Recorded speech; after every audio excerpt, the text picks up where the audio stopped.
Today, we have Peter Gluck, founder of Gluck Plus in New York, an architect who decided decades ago that designing a building wasn't enough. He'd build it too. I'm Nikita, hosting On Practice, conversations about what it actually takes to build. All right, so we'll start. All right. Hi, Peter. So first of all, like, thank you so much for allowing me such a time to talk to you and know more about your work and the legacy you've built.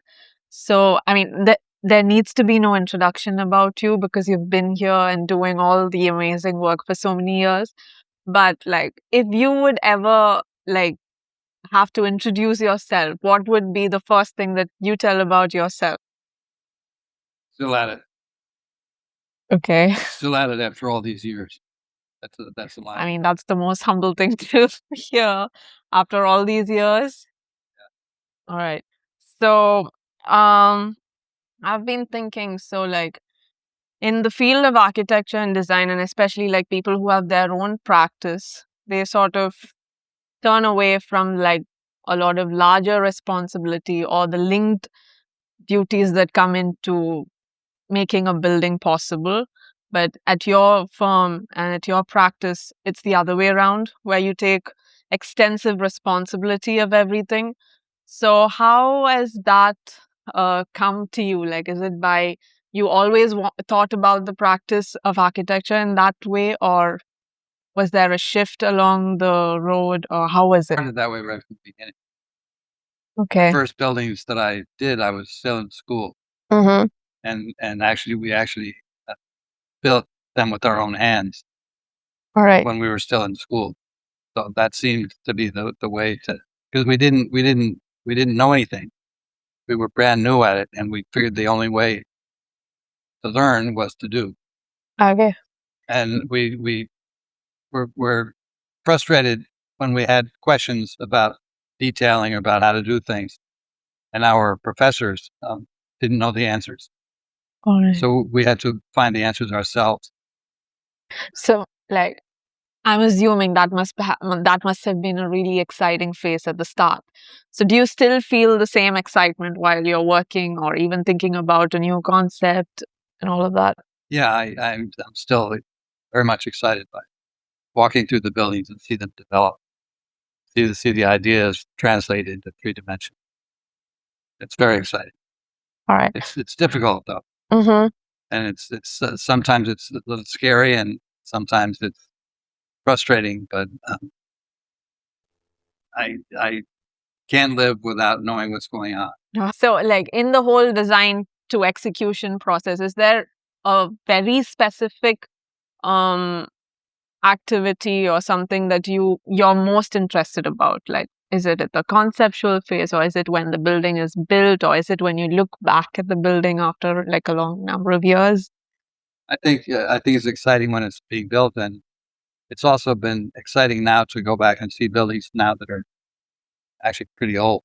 I'm working on one right now that's quite old, and it's kind of fun to see how I reacted to it when I built it. Oh, all right. Now see it now in use after all these years, Mhm. and see where it worked and where it didn't work. Okay. That's the learning. For having a practice for so long, like there's a certain level of discipline and time bound activities, and you have to be like super focused and all of that. So how, as like running a practice, like an architectural design practice for so long, influenced you in your non-practice part of life? Like in your personal life, have you seen like an influence coming in? To some degree, it's since my son is here, Mm-hmm. my family has always been very important to me too, and sort of we're all workaholics, all of us, and we find that that's the magic potion is being engaged in what you're doing. There's no if you're having fun doing, not fun, but if you're having interest in what you're doing, Mm-hmm. then nothing gets old. Sure. And like, how did your sons come into this? Were they like always like seeing your work and having access to that, and they were always like looking at it with a lot of interest, and Yeah, they always they saw us making stuff. All right. We were always making things. Okay. Like when it becomes a multi-generational practice, and so like how it works inside the firm, does it become easier? Does it become, certain times you can't say no, and or maybe like even for them it's like, my dad is saying that, so how does that? There hasn't been any. You're talking. It sounds like you're asking about conflict. Uh-huh. I don't think we've ever had any conflict. And more importantly, like, so if, I mean, we all have different ideas at a point, so then how do you sort of come into one, one conclusive point? That's sort of the operative action that designing is all about, which is resolving those conflicts. And so do you think that's easier or more difficult when there's family involved, or it's going to be the same if it's them, or just like? I think it's easier when I don't know. I don't think there's any particular position one way or the other. I think every project is different, and every problem needs to be solved in different ways. All right. So we don't call them problems; we call them issues. There's lots of issues. Okay. I think people see them as problems and try to avoid them, but the issues are that's where the light comes in. That's where the innovation comes in, and something that's different. All right. Where the solution comes. So, like, especially like from the time that you have studied in an architecture school to now, a lot of things have changed in terms of education and how things are taught about. So there's like a very huge influence of software. And I think like even before you develop a designer's eye or perspective, you get loaded with information and like how to use this software for that, how to use that tool for this, like all the digital tech that's coming. And so how do you think that, if it comes at a very early stage, it sort of hinders or slows the growth of the way you're able to think otherwise? Totally always frustrated by the technology. Unfortunately, I think people spend most of their time learning and dealing with technology, which essentially in the old days was a pencil. You picked up a pencil and you had everything right there. Now you have six different programs to use and kind of coordinate between the programs. People know this program and they don't know that program, and what edition of that program it was, and it gets in the way. It doesn't help. It gets in the way. Also seen these technologies sort of helping to, like, now if you have a specific idea and you want like 5 different iterations for that, and maybe because there is like an advance or better technology now, you can do that faster. Like the options that we are viewing or testing out, that can be generated faster, do you think, or do you think that's also not? I don't think so. I think we make a lot of paper models. Yeah, and we're able to do these things really quickly. Okay. Without using sophisticated technology at all. All right. Very, very simple stuff. Basically, you're dealing with form, and form can be dealt with whether it's dealt with in reality or whether it's dealt with representations at different scales. You can solve these problems and see the difficulties very simply, or you can make it very complicated. Okay. And so do you think then like how, humans connect to how the experience might be in those buildings might be understood much better when you do like models and something with your hand rather than doing it on a screen? The bottom line is your all of the technology is dealing with 2 dimensions. There's no 3 dimension, and there's no 3 dimension in the use of these programs. Whereas you can make a paper model in half an hour that deals with all aspects of the 3 dimensions. All right.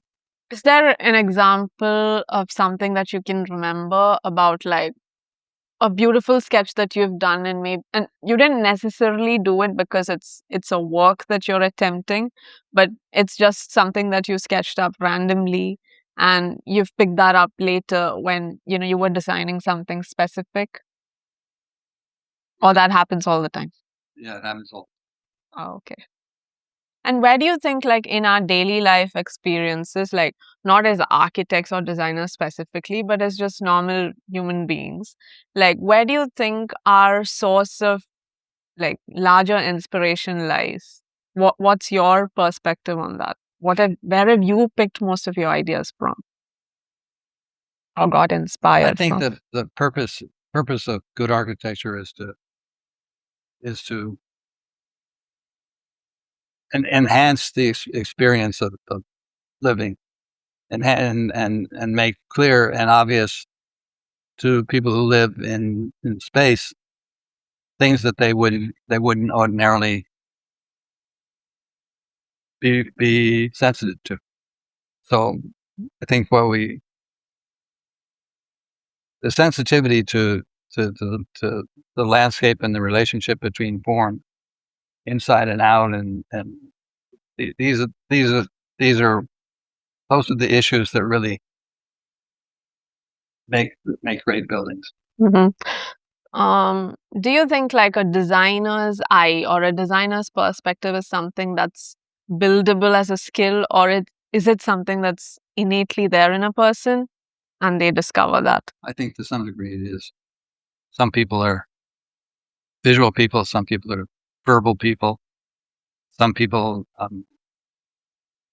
see life through language Mhm. and relationships, and some people see the world through form and shape. Um, Now this is again back to like architecture education and more about like the cost of it. So we all know it's like a field where there's like a lot of it's an expensive thing to get into. If you're looking at like after school you get a degree and then your licensing and everything, and it takes a while as well. So and then on the other hand, if someone's going for those careers like law or consulting or tech and all of that with a much lesser time, they get at a very in terms of Less time and less money. yeah, financial the level that they You could gain. say that architecture is an expensive hobby. So like but do you think like how architects themselves have sort of conventionally designed the practice to function, and how otherwise the people look at it? I mean, like even now when we look at the world largely, the bigger problems are always with construction waste, climate change, and a lot of problems at the city level and all of that. But still, like, there's a very little, like, there's a less number of people who are architects who get involved at that problem also, which is like a very big need of the world to be solved. So, how do you think these things are misplaced or, been going that way, like, for like a long time? I don't know. It's very frustrating. It's certainly, it makes no sense to be an architect in sort of normal rational terms. It makes no sense. They take the time and the money and the lack of solidity, and it makes much more sense to become a lawyer or a business person. So there has to be some benefit to it.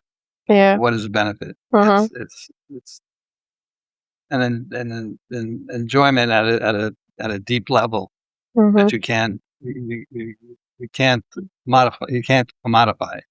You can't say it's worth $100,000 a year to do this as opposed to not to be.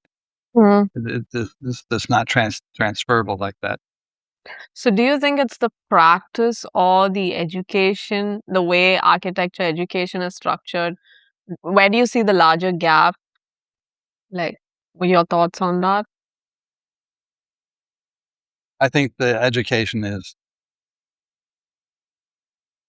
very, very difficult, very Mm-hmm. difficult, and I think it's not successful. Mm-hmm. It's gotten less and less so. All right. The distance between actually making stuff, which is actually, I think of architecture in terms of just plain making. We make stuff, Mm-hmm.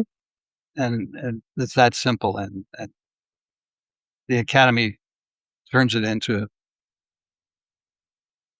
tries to link it to other endeavors, and miss the point, miss the gut touch. It's basically a craft, and the craft has to do with touching it with your hands. And there's a kind of separation that all this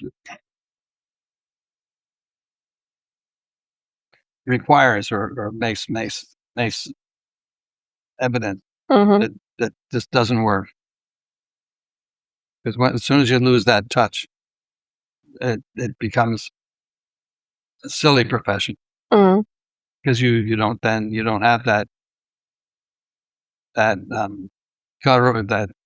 that gut feeling of making things. The feeling of say that a potter might have by when turning a pot with his hands, and then that direct relationship. Yeah. There's just miles between his hand and the pot, Mm-hmm.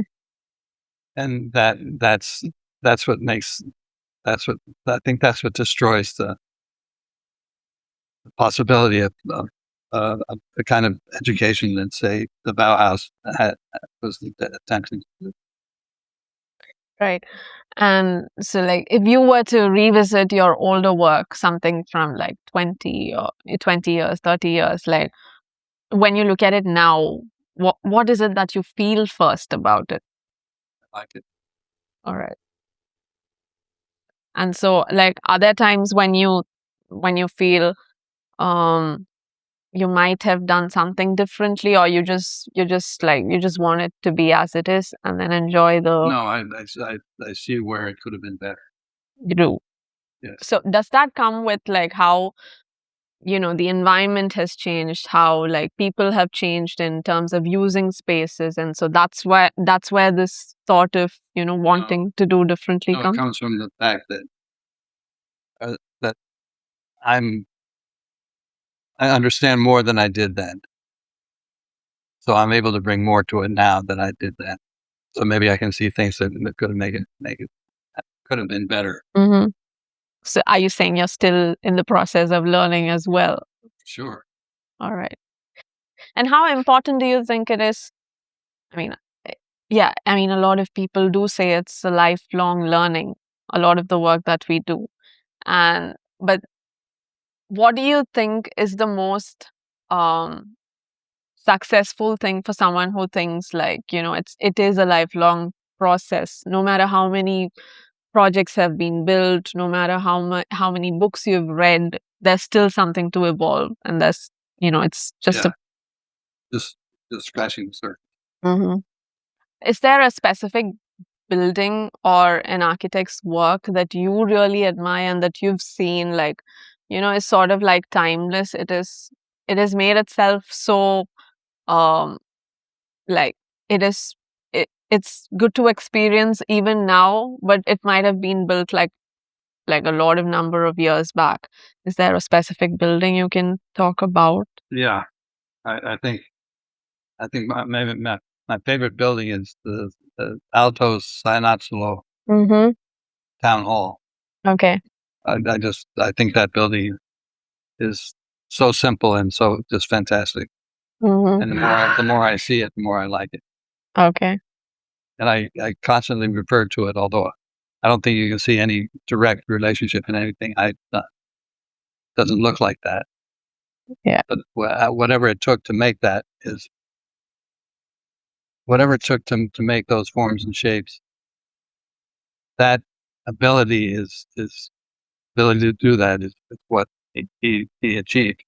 The kind of humanity that most architects don't. Mm-hmm. Very few do. Got it. And like, So now, like, if you look back at like right now, how do you think architecture should help like the newer generation of people who are, getting into the field, like as like they're just starting out? So how do you think they should sort of think differently, and like you said, like take it as a lifelong learning and not be like, I've done this, I've done that, so now, now it's all like I know everything, there's nothing above this and all of that. I know that's like also a kind of ego that's come into play after you've done a lot of your education and then your licensing and all of the formal stuff. But like, how do you think like today's generation can help shape the world in a better way and in a way that it is addressing the needs of the future? I don't know. That's a really difficult question. I think this generation has a tough road to hoe, Mm. and there's so much between. If you take the analogy of the craft of making a pot, turning it on a wheel, as opposed to everything that goes into making a modern building, the so complicated, and so there's so many divisions between different ideas, different thoughts, different methods. It's so complicated. But I think that the only way to deal with it is to know a lot Mm-hmm. and to just immerse oneself in actually the making of it.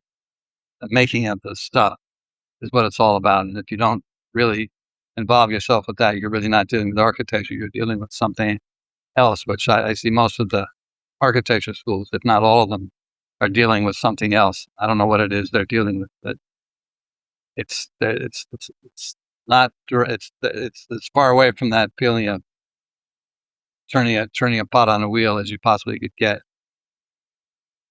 That's the analogy that makes sense. Understood. All right. Now, if you were to pick 5 values that you would, for yourself that you can say about that has helped you the most to build on projects, build on architecture, build like, the reason why such a firm has been going for so many years. So, what would be the 5 values in you as a person that you can like straight away think of? I'd say stubbornness for one thing, Mm-hmm. and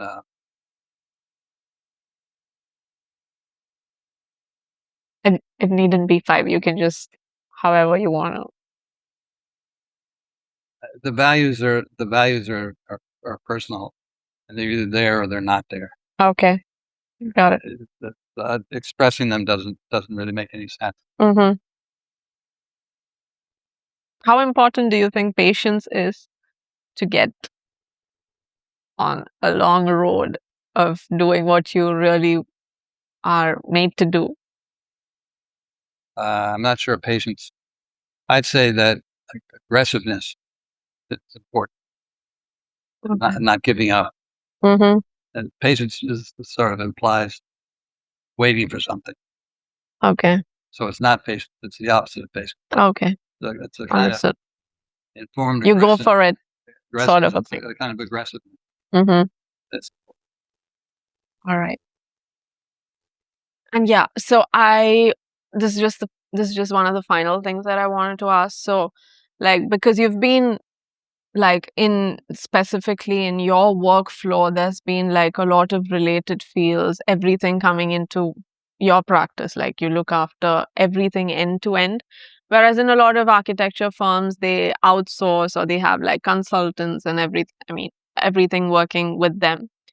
And that is also in a way to sort of avoid, like being responsible for the whole thing entirely.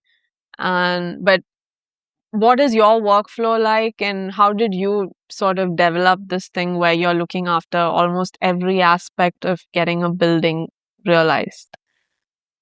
that's a kind of aggressiveness. I think all of it is kind of necessary to achieve what you're trying to achieve. So you can't give it away. You can't give it to somebody else to do. You have to take the responsibility for it yourself. And why would you want to do only a part of it? Mm-hmm. It's a way of avoiding the reality of that touch, that intimate touch that you have. If you give it away, if you say, okay, so someone else is going to make this pot. I'm going to have 6 guys here making pots, and I'll just tell them what to do. It doesn't work. You have to make the pot yourself. Mm-hmm. That's a bit of an exaggeration, of course, but Honestly, yeah. I think that I've never thought of it that way, but I think that it's a kind of craft that involves everything, Mm-hmm. not part of it. Craftsmen don't do part of it. Their work. Yeah. Honestly, from the time you were doing your architectural degree, what is the one thing that you wouldn't trade for? Like, from that time when you were in school, like something that has deeply influenced you in the work that you do, that you would have only got from the education that you've had. I think the people who were teaching when I was in school had that ability. There were a bunch of really great people. I was at Yale at a great time when there were fantastic teachers, and there was a kind of ambitious feeling that anything was possible, Mm-hmm. and it was kind of a heroic time, kind of crazy, but the world is not like that now.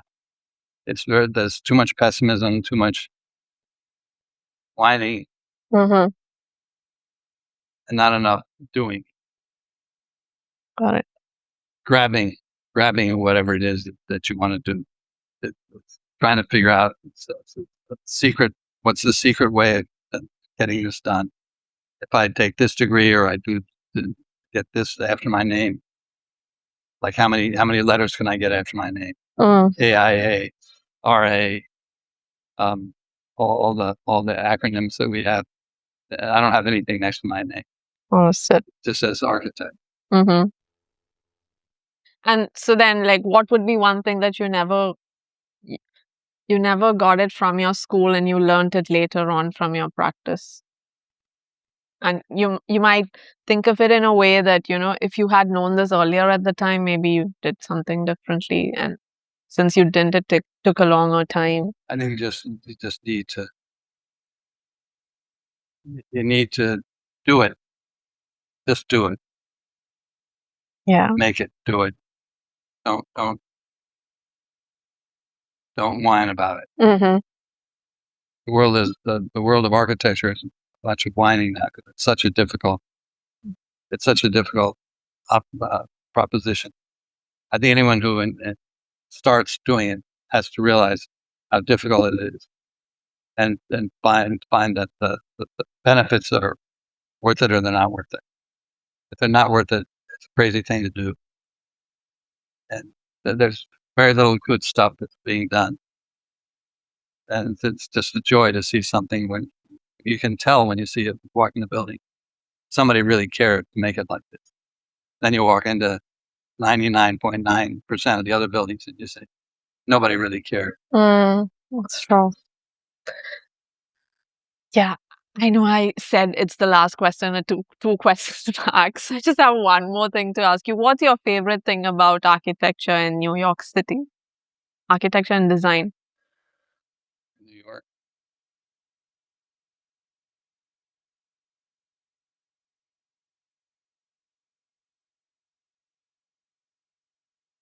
I think what I like the mixture of things, the spaces that happen between, not the spaces, not the forms, but the spaces between the negative Mm-hmm. spaces. There's so many interesting different relationships between and movements through non-intended consequences that are sometimes awful and sometimes fantastic. There's a lot to learn from that. Got it. All right, so we've come to the end of the session, and like, thank you so much. It was so wonderful speaking to you. And So anyway, the reason I wanted to show that yeah, video is that's the stuff. mm-hmm. It's either the violin players or the Yeah, plumbers, the different parts of an orchestra, the different parts of making a building.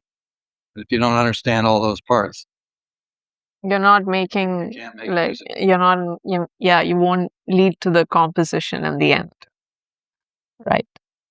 So I think that video that we did is critical to my thinking. Mm-hmm. All right. Thank you so much.